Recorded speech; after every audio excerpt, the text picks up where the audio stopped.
Now, for those seeking help for depression, there is also a different kind of treatment that few have been exposed to at this point. But a behavioral health practice in Minnetonka hopes to help change that.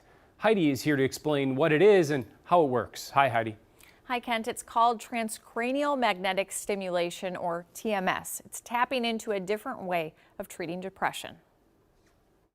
At Sonder Behavioral Health and Wellness in Minnetonka, an innovative treatment lies behind its doors. It's kind of like the best new treatment for depression that nobody knows about. Dr. John Lear, a psychiatrist at Sonder, is talking about transcranial magnetic stimulation, known as TMS. It's interesting because TMS has been around for over a decade, and yet they've done a survey and they found out that less than 10% of people in the United States know about it.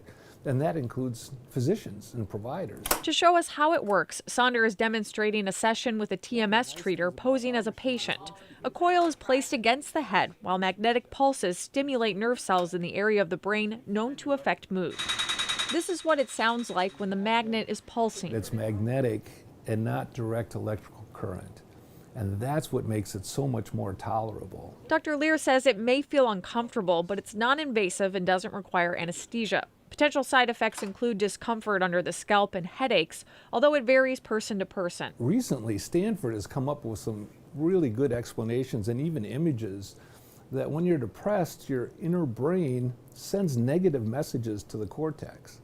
And the cortex listens to all those negative messages. With the treatment of TMS, the cortex gets re-energized and gets back in charge and starts to block out those negative messages. And you can actually see that on studies. Those who may be good candidates for TMS have a diagnosis of major depressive disorder and have tried 4 different antidepressants and talk therapy without great results. I think of one lady who said, it's like I have the phone here and the charger is here and they're just not connected. And as we went through TMS, she said, it's connected. Dr. Lear says through studies and what they've seen, about half of patients experience at least a 50% reduction in depression symptoms. About a third experience remission. It really is quite remarkable. And we don't want to oversell it because it is 50%. But that 50% is actually better than any antidepressant does on its own. But Dr. Lear stresses the goal of TMS is not to get off medication, and it should be continued along with talk therapy while getting TMS. Given the results they've seen, why don't people know more about it? The FDA approved TMS for treating MDD in 2008. Unfortunately, insurance companies were not in favor of it for a long time. But as the data became more robust, now virtually every insurance and Medicare and Medicaid all pay for it.